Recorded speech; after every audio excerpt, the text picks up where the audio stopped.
Welcome back, Squatchers, to Season 6, Voices in the Night. Tonight we take a focus on eastern and central Texas, and the claimed Bigfoot calls from those areas. Lots of interesting news of the week, an Eldorado Bigfoot Watch update, a quasi rewind, a fan-submitted Bigfoot encounter, and wrapping it all up with another Real Bigfoot flashback encounter. It is bound to get a little rowdy tonight, folks. And here's our beard of knowledge, the Reverend Jeff Kelley.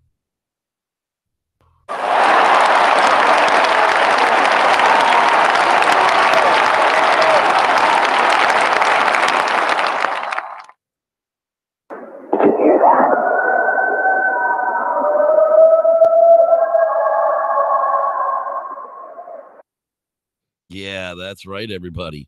That's coming up here later on the Squatchers Lounge podcast. Welcome back, everybody. I am the Reverend Jeff. Still, sans hang out toolbar. Oh, I just want to choke shit until it doesn't make sense anymore. Anyhow, we are here at the Squatchers Lounge podcast, and we are ready for Voices in the Night. Wednesday nights is getting bigger and bigger. There's a bunch of you in the chat room already chatting it up, and I'm so happy that I'm here. You're there. That makes this whole thing fantastic. And as we do at the beginning of every show each week, we do talk about the news. So let's bring up what news there is out there this week. Just today, this came up on the block. 1 day, 14 hours left. It's a Bigfoot suit. That's right. Bigfoot Sasquatch suit costume is complete. I like this one a lot. It comes with the hands. It comes with the bodysuit. It comes with the head, and it comes with feet as well. Made for an actor 6'2" to 6'7". They're still trying to sell the documentary that they made with it, but while the suit's around, they're gonna try and sell it. So burn that image. This image right here into your memory. Burn it into your memory. Burn it deep into your memory. You know, and there's something about that face. Is this the Mark Anderson Bigfoot costume? Is it Bueller? I'm starting to wonder now, because it certainly is starting to look familiar. I don't know, but here it is. So burn that image into your face for the hoax whenever the next buyer buys it. Okie dokie. We certainly had a very sad week this week. Just last night, did a special farewell to Dr. John Bendernagel, who passed away here on the evening of the 17th of 2018 after a long battle with cancer. He was a genuine man, a genuine scientist who honestly believed that the North American wood ape was a thing, and it was a thing that should soon be discovered. And, he pursued most of his life, 1975 and on, he pursued the subject of Sasquatch. And with that, Lauren Coleman had posted yesterday that there's going to be a memorial service for Dr. John Bendernagel Saturday, the 27th of January at the St. George's Church in Courtenay, British Columbia. So if you're going to be up that way, you can stop in and see the memorial service for Dr. Bendernagel. Okay, now this was a very, very curious case here. I didn't really know what to think of it at first. KBNF.org posted this. Wildlife officials concluded that Hunter wasn't attacked by a bear on Grand Mesa, which I was like, well, was he lying? I mean, did he have any attack marks? I mean, were there bite marks? What was really going on with this? Well, of course, I clicked the article and began to read on it. And apparently he saw something that he, in his mind, thought was a bear that chased him. He was so terrified that he literally rode over a small cliff and sustained some serious injury. However, they looked at the individual's wounds and said, we brought dogs out from the USDA Wildlife Service, trained dogs that can certainly pick up the scent if there is any. and they looked to the scene very carefully, and based on all that they determined, a bear did not cause the injury of the attack. They said that they weren't sure of what the hunter saw. We're not discounting that this individual believes he saw something that caused him to react, but what it is, we don't know, and it certainly was not a bear based on the evidence. Some say, could it be Bigfoot? And this is one of those things that I say to people, the first time you run into one of these Sasquatch things in the friggin' woods, and you're not prepared for it, who knows what your brain is going to make you see? Your brain is trying to decipher whatever it is in front of you, and you don't have a palette of color for it to choose from. Who knows what it's going to make it into? Some kind of a bear creature for this guy. He thought a bear was chasing him, but was it a Bigfoot? I don't know. Kind of creepy, though. This one came across my desk. I didn't know what to think about it. All right across my feed. And I'm not even friends with these people, but apparently it's still there. Google will catch up after its white screen in a moment or two, or not. There it is. Yeah. So apparently she's standing near large Sasquatch tracks in the snow. Oh, great. You're going to change to a different picture that I didn't ask for. But yet when you compare the, oh my God, you friggin' piece of crap. You know what? We're just not even going to talk about it. Screw Facebook. I hate you. You're crap. Speaking of crap, Alberta man, part of a new California lawsuit to prove that Sasquatch is real. We can't lose. Well, you lost in Canada. Yeah. It is Todd Standing. And unfortunately, he is here in Southern California with some very nice people. I'm not even going to say who he's here with. Somehow he has gotten involved with some people, and they're going to file a lawsuit like he tried to force in Canada to make them do some kind of a wildlife study. I don't really know what he wants from that. He wants to study Nordic, but American Fish and Wildlife can't make that happen. So I'm not really sure what he's hoping to gain here, but he lost in Canada. And he's still not getting anybody to buy his $5,000 per person wilderness adventures with Todd Standing, the skeptic who runs in front of GoPros and dives into the snow. I don't know what the guy wants. Anyhow, it's there. You can find it. globalnews.ca. It is ridiculous to think that this is still going on. And speaking of things that should be going on, cliffbarackman.com. You should go there on a regular basis to check out the stuff he has. 5 or so things you could do to help the Bigfoots. It's a really good article by the great Cliff Barackman. When it comes to things like picking up litter and, learning about Bigfoot and talking about Bigfoot with others, be positive about the things and allow people to have their opinions and try to be more towards education than argumentative. Those are the things that I picked up from the article. Go check it out for yourself and see what you pick up from it, because there's a lot of stuff in there. And just like that, boom! Eldorado Bigfoot Watch. We were supposed to go up there on Monday, but unfortunately it snowed. And the old squatching rig I have is not prepared for the snow. So driving through the canyon in the ice and snow was not going to happen. No, it's not. However, we're just waiting for the weather to clear up here. It's been really wet and snowy and rainy for the last few days, and that's good for, our mountain systems, but it's not so great for traveling. So we're just going to wait for that to clear up, go out and see the rangers and talk to those guys and get by and see the campground, take some videos and some pictures of it and share them online as soon as So there's your Eldorado Bigfoot Watch update out of the way as well. And with that, now, my friends, is the time when we go over and do the quasi theory. That's right. We have a quasi theory this week. It is a replay, but who cares? We love Dean, and sometimes quasi theories are difficult to come up with. So with that, let's take a look here at our quasi rewind for.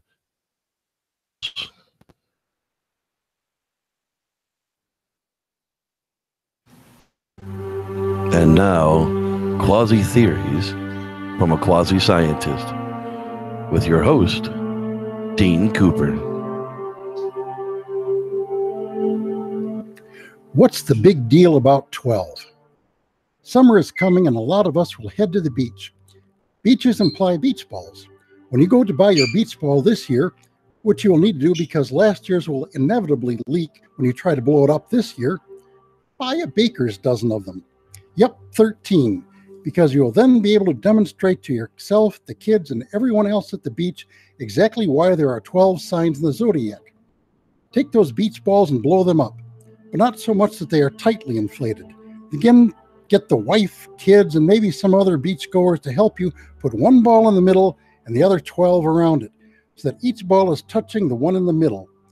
Now mush them together a bit more tightly. If you squint down between the 12 outer balls, you can just make out that the one in the middle has become a platonic solid, specifically a dodecahedron. The dodecahedron has 12 sides. Each side is a pentagon with equal sides and angles. Of the 5 platonic solids, the dodecahedron was the highest. It represented the cosmos, the beautiful order of the universe. Aristotle later claimed that it represented the ether, but then there were other members of Plato's Academy who claimed that Plato would say, when Aristotle would enter a discussion, "Here comes the S." Now, Plato also said that he came up with nothing really new, and he's right. He did not invent beach balls, for example. He did say, though, that the universe was organized and influenced by demons. In Greek, that word was pronounced daimones, which meant intelligent influences, much like the theoi, or gods. They're not evil as such, but were lower emanations from the creative source of the cosmos, which the Greeks called the logos, or reason. The later Christians, who applied the word pagan to all the older religions, converted the word daimonos to mean something evil. But then the word pagan originally meant something like hillbillies, bumpkin, and local yokel. Christians are so disrespectful to us pagans. So some of these daimones had spheres of influence which moved with the seasons, and therefore could be kept track of. The cosmos being 12-sided, there had to be 12 main influences. You can't easily keep track of 12 spheres sliding around in the sky, not with just paper and pencil or clay and stylus, as the case may be. So they invented the zodiac. It's a circle. It is very easy to divide a circle into 12 pie-shaped segments using only a compass, and then chart your zodiacal observations and calculations onto your astrological pie chart. There you go then. 12 is a basic number of the universe.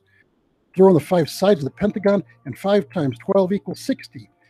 60 minutes, 60 seconds, 360 degrees. It's that simple.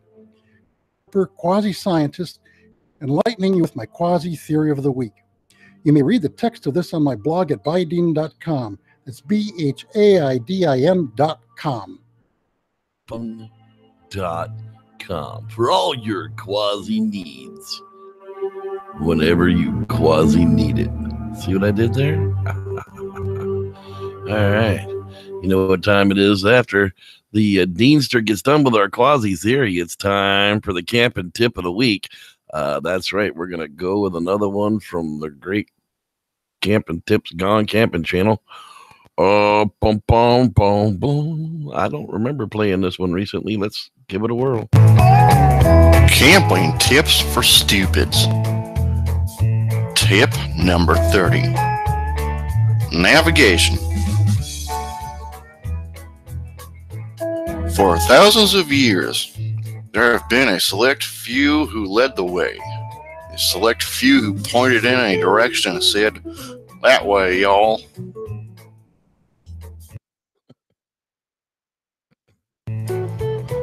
And the ones that came back lived on to breed this magical gift of pointing and that way, y'all, to the world. Then some jackass invented tools that did the job for us and did it way better. So, a select few got jobs and stopped pointing. Thanks, assholes. Thanks a lot. But whoever named the sextant, you're all right.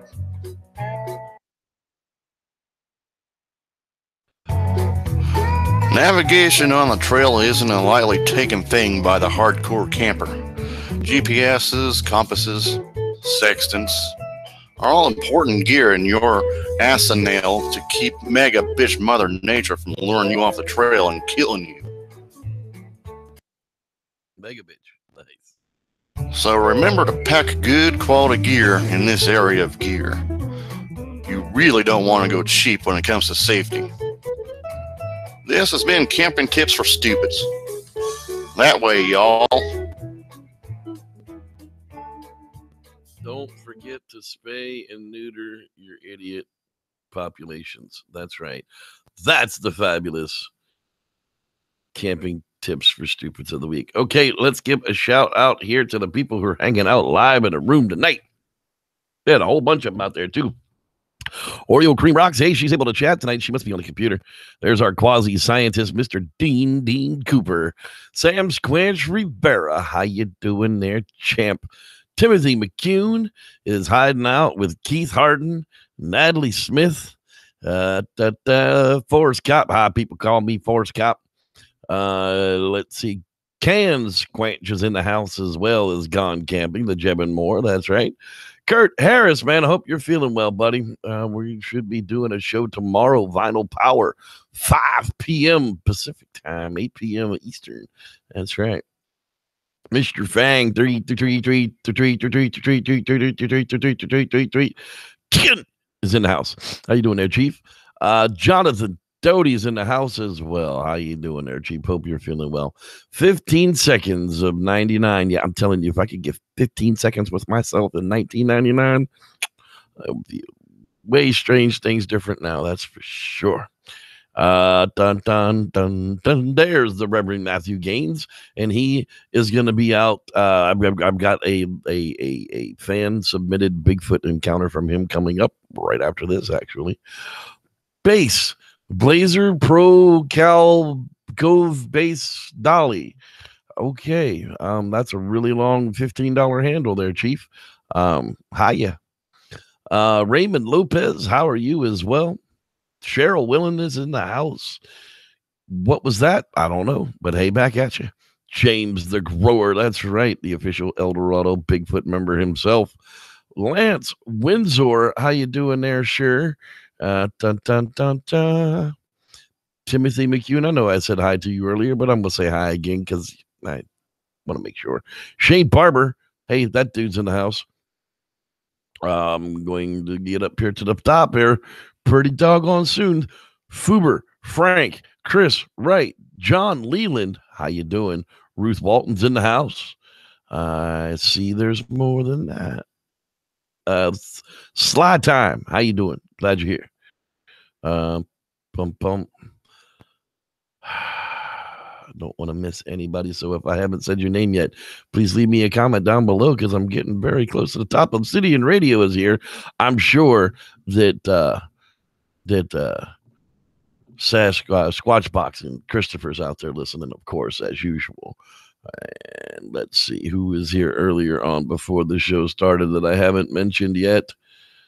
I think I see Rod Dupree because he's always in the place to be.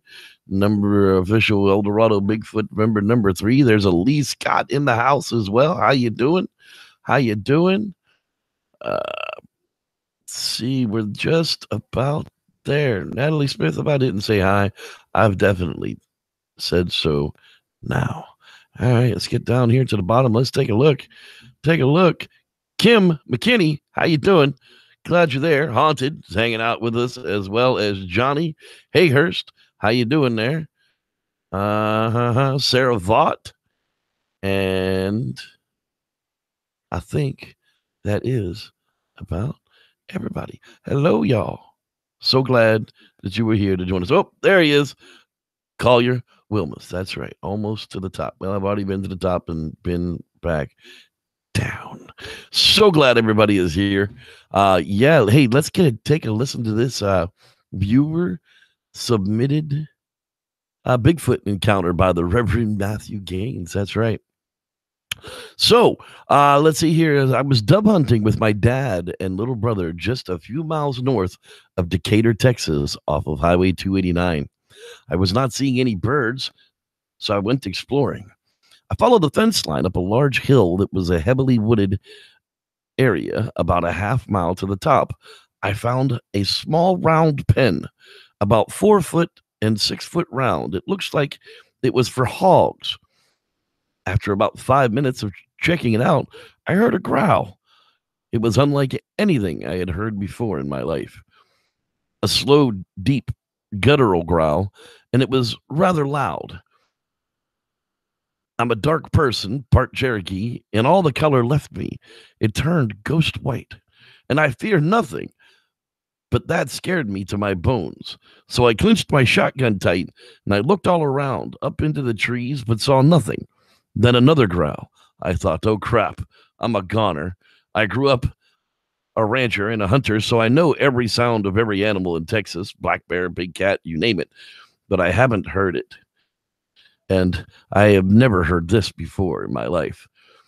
So after the second growl, the only thought in my head was that I have a 12 gauge with birdshot in it, and if this thing attacks me, all I'm going to do is piss it off and be killed. So I just kept the fence on my left and looked all around me and up and down and walked the half-mile down the hill backwards. When I made it back to the clearing and to my family, I got in the truck and waited until we got home. I thought while I was up there, it sounded like it was only 20 feet away from me, but I never saw anything. I just heard that awful growl that I could even feel in my body. I never want to hear it again. I still hunt, but now I don't go into the woods alone. I have a 45 and a 9mm on my side, as well as an AR strapped to my back, just in case I do ever hear it again. If it has bad intentions, I'll be prepared, or at least feel better with all the arms on me. Well, that's an incredible story there, Reverend Matthew Gaines, and I very, very much appreciate you sharing it with all of us. If you have a Bigfoot story out there that you would like to share with the fans of the show, just email me at sloungepodcast@gmail.com, and or send me a message on Facebook at S Lounge Podcast, and that'll get you over to our fan page. You can also find us at facebook.com/groups/S Lounge, and right here on the YouTube channel. So there's a billion ways to get a hold of me, Twitter, whatever the case may be. Send it to us, and we'll get it on the air for you. Hey, thanks a lot, Matthew. Seriously, I appreciate that. And that's actually what got me looking at tonight's area of Bigfoot vocal study. The eastern central coastline of Texas seems to be something of a hotspot. And let's take a look at where we're talking about tonight. Now, the Trinity Bay and Trinity River area, all they really specified in this particular report of the vocalizations of it, it was October 27th of 2010. A 3-man team set up a listening post along a hunting lease where they hung a recorder, which would be retrieved the next morning. Over the next 90 minutes, they performed several manual whoops while listening for return vocals before moving to another research location. The vocals in this recording were captured at 1:50 a.m., about 15 minutes after the research team cleared the area. Now, I did not use the entire presentation because I wouldn't do that. But as far as fair use is concerned, I did take about 45 seconds worth of it so that we could cut it up and actually do some analyzation of what's in there for it. So, the actual audio is posted directly on the texlaresearch.com website under unknown recordings.htm. And that's the origin of it. They are a lot longer than what I'm going to present this evening. You should definitely go there and check out their page and their information because it's they've got some spectrographics on it and some interesting things going on. So let's take a look. Let's take a listen to the 45 seconds that I actually clipped, and then we'll go into a little more specifics on what can actually be heard in there with some enhancements. So hang on tight, put on your earphones, turn down your big speakers if you've got your clipsures on. I'd say you might want to go listen on something else.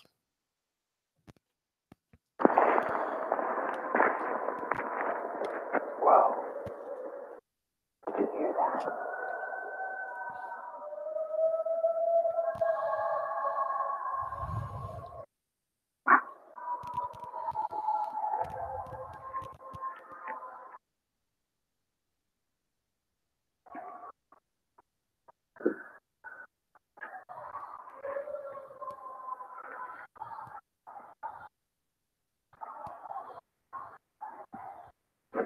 like that.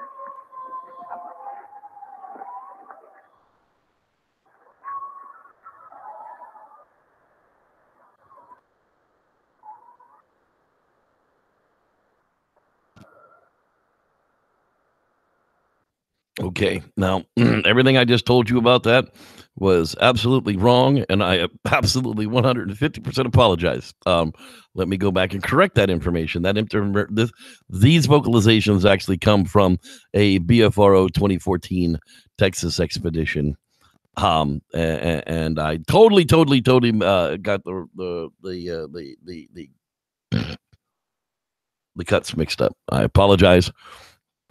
The team of the BFRO members were out on a night walk with Bigfoot. Audio was recorded.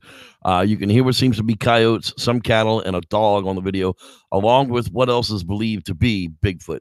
And through that vocalization there, you could actually, yes, of course, hear dogs. You could definitely hear other things. However, I went in and did some enhancements off of that from that vocalization. And here's an 8-second cut where you can most definitely hear the coyotes, but then there's that's something else.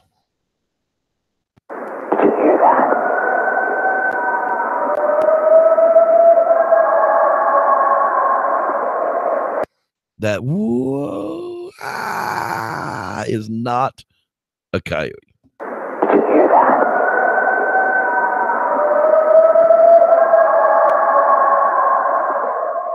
You know, coyotes can't really scream on an exhale like that, but a little further along down there is another 11-second cut that, again, the coyotes are screaming. And we talk about this, being out on investigations and hearing the coyotes screaming, and then something else chimes in. And at the end of this, it gets very, very interesting.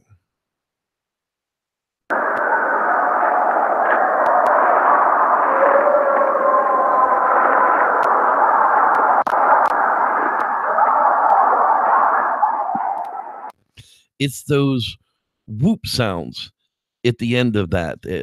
Take a listen to it again. It gets kind of a whoop, whoop, whoop at the end.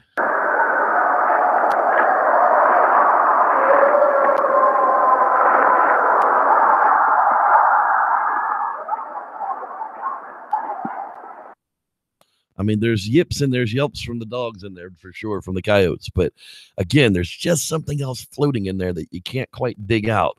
Well, here's another 9-second clip that I was able to enhance that definitely grabs your attention.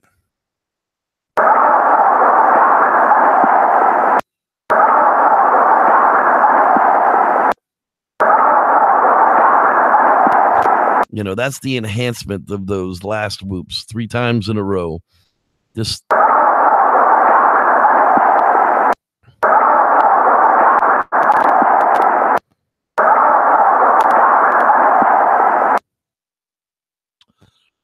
now, this was the last part that I took a really long look at. At the very end of this, again, there's something that's just strangely yelling out, and it sticks out that it's just not a dog.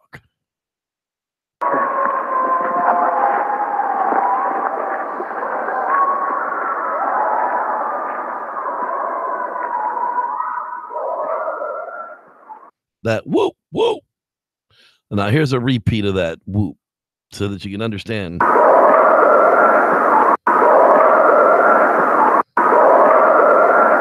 You know, am I reaching for these? I don't know. The BFRO reported it. A lot of people have analyzed it. It's still out there as, undetermined as to what made it, because of course nobody saw what the creatures were. What creatures actually made these sounds.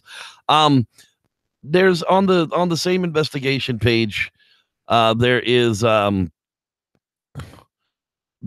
2014 BFRO Texas expedition. Came through with a second piece of audio that I was also able to capture and enhance some of. It's the first cut of it's just 34 seconds. These pieces are minutes long. There's a lot more, but these were the more interesting pieces that I found out of them all together. That's weird if that's a 0, but we'll find out.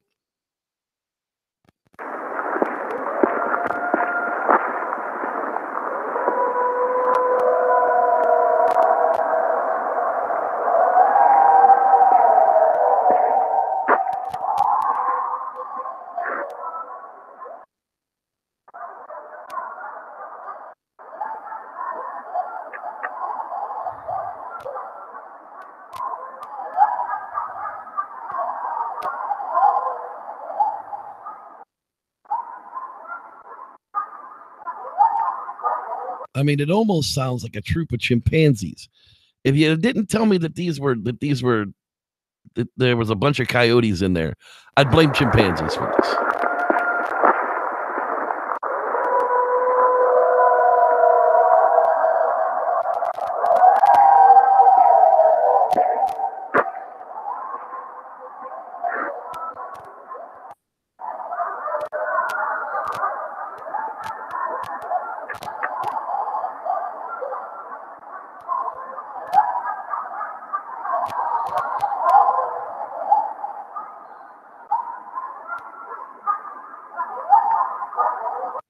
All right, here. Now, here's another 12 seconds that I took of it and enhanced it up where you can actually hear those whoops in the background.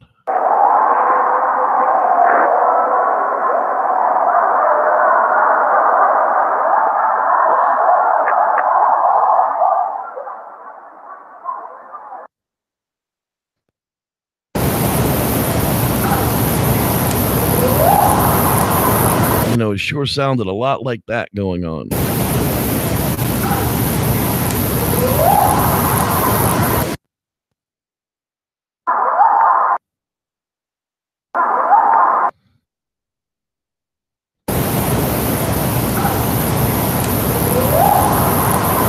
You know, comparing the two of those, if I'm convinced that one's a Bigfoot, I'd almost have to be convinced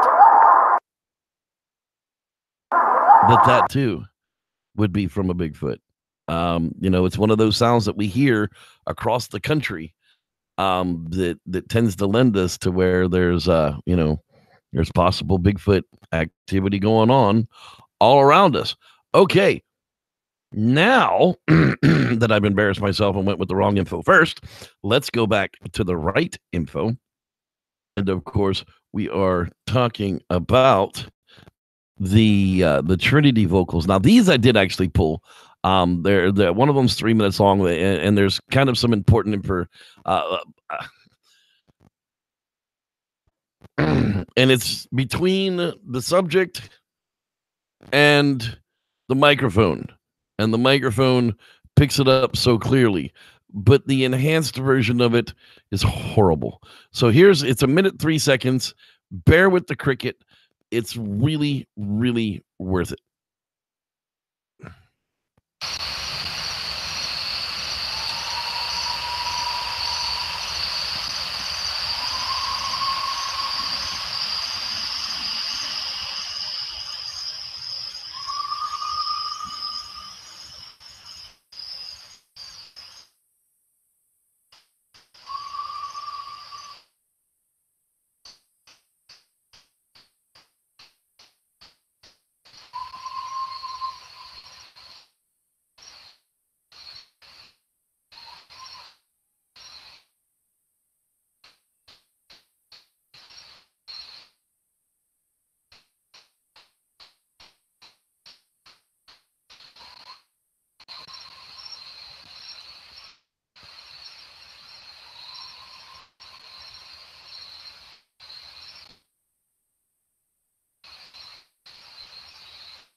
You know, it almost sounds like a fox crying, except for it's got too much volume and too much length. I mean, a fox doesn't have that much lung capacity to be able to continue that call out. They're more of a squeak than they are a yell.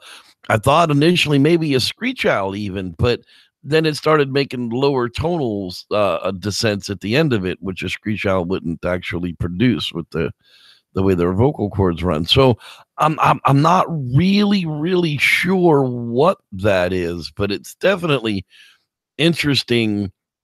It sounds, it very well could be primate-ish. I don't really know what to think about that particular one as well. And then the other one that comes out of Central Texas, again,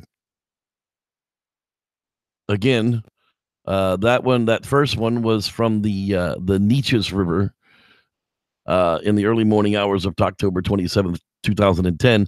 This second one then comes from Central Texas on the Trinity River in the early morning hours of July 11th. and there are there's like 10 vocals that are covering just over a minute in duration of it. And the piece of the clip that I pulled out of it was just about 3 minutes and 20 seconds long. And if I'm mistaken, I think the crickets are even worse in this one. So bear with it, but listen to the sounds of these vocals.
It's just so hard to tell. In the end there, you can hear the coyote start to yip up within those calls as well. But that was definitely two animals in different locations calling to one another, definitely answering to one another. And they definitely sound very similar to other howls that we've heard.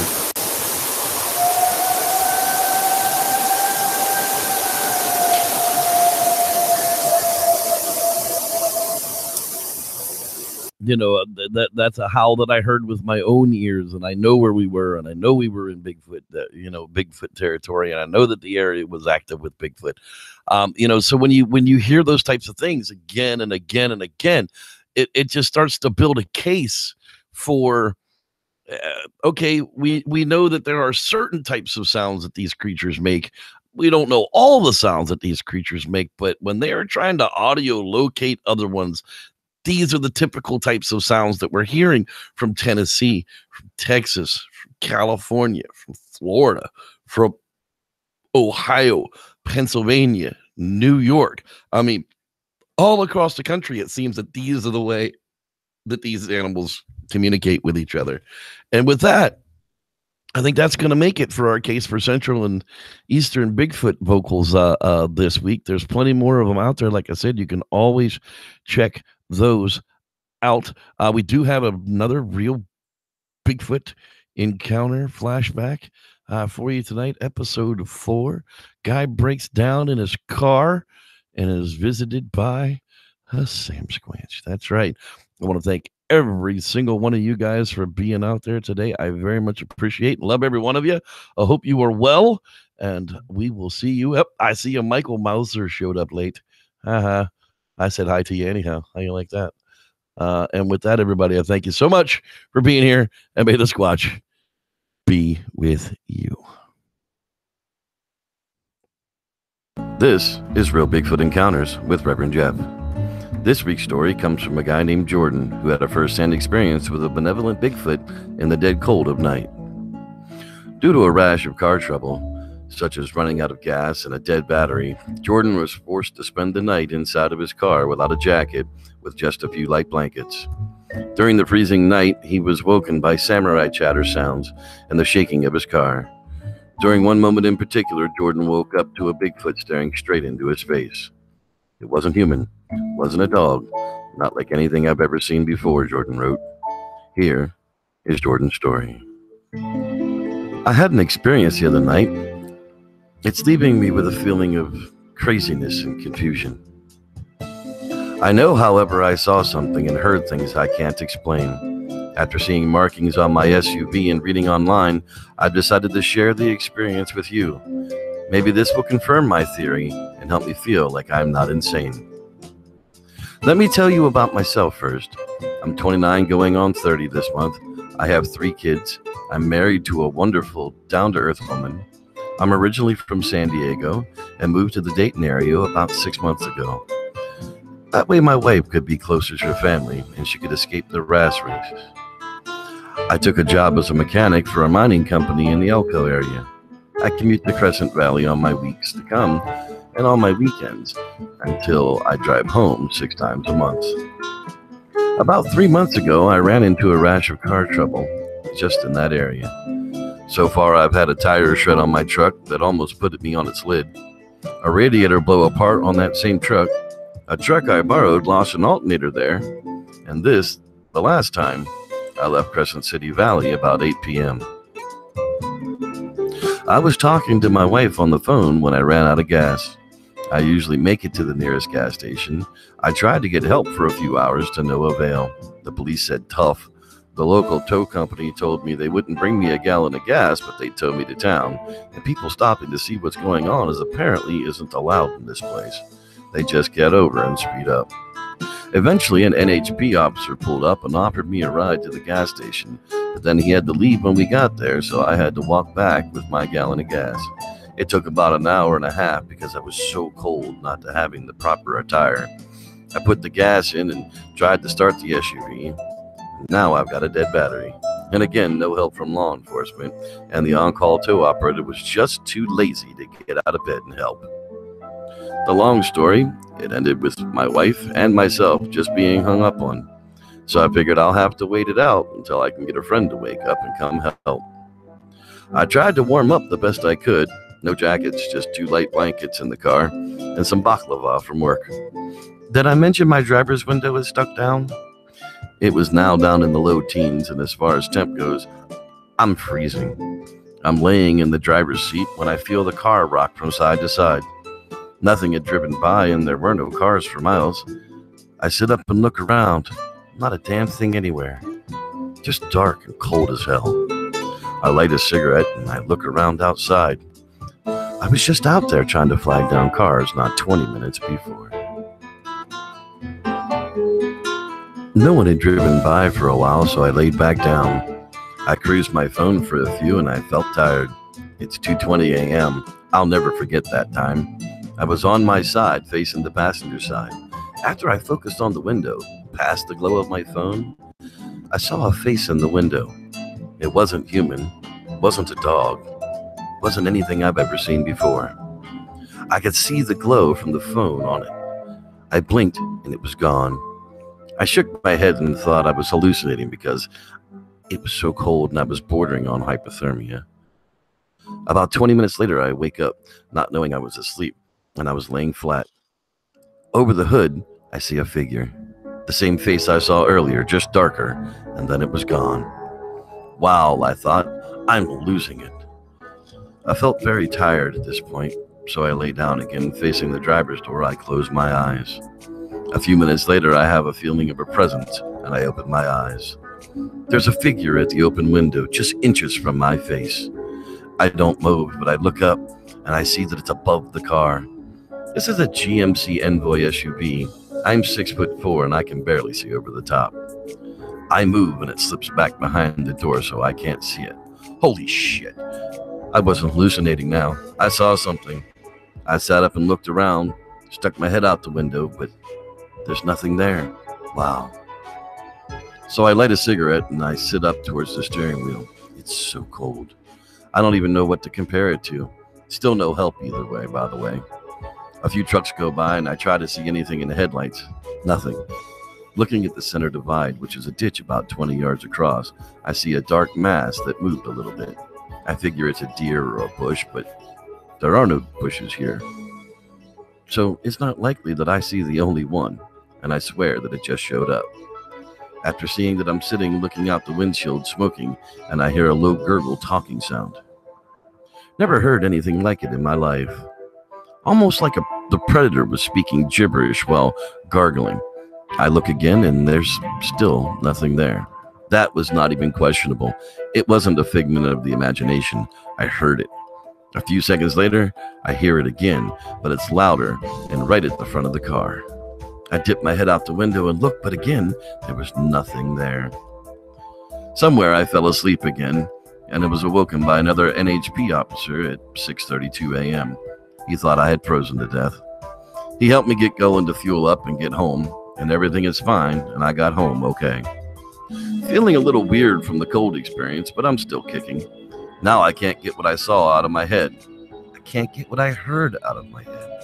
I explained what happened to the wife, and she seems to get it. Then I do research, and I can't find anything related to cryptozoology for that area except for one Bigfoot article. It fits the description of what I saw pretty well, and I find a recorded speech pattern that I can hear, but it's not exactly what I heard, but it's pretty close. So today we go out and look at the car to see if there's anything on it. We find handprints with fingerprints and an area that's just matching where it pushed the car and started to shake it. All around the body, the dirt is swept away, obviously from a big hairy mass rubbing on it, the sides and near the rear bumper. You can see where the car was leaned on for a few while it looked in the windows, and where I startled it and it backed away from the window. I can prove it too. I took pictures. The hand is much bigger than mine, and well, it's new to the car. But not done here because it still has a layer of road dust over it from where I drove home. I believe what I saw and experienced, and no one will ever convince me otherwise. Thanks for listening, Jordan. In the comments section of the story, Jordan's in-laws believe that it wasn't for Bigfoot keeping their son-in-law awake at night. He would have possibly died.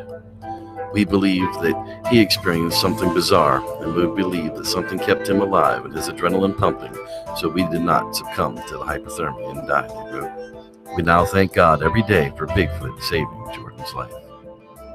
Well, there you have it, folks. Another incredible Real Bigfoot encounter. One never knows when you may experience something unbelievable just like Jordan. Until next time, I'm Reverend Jeff, and may the Squatch be with you.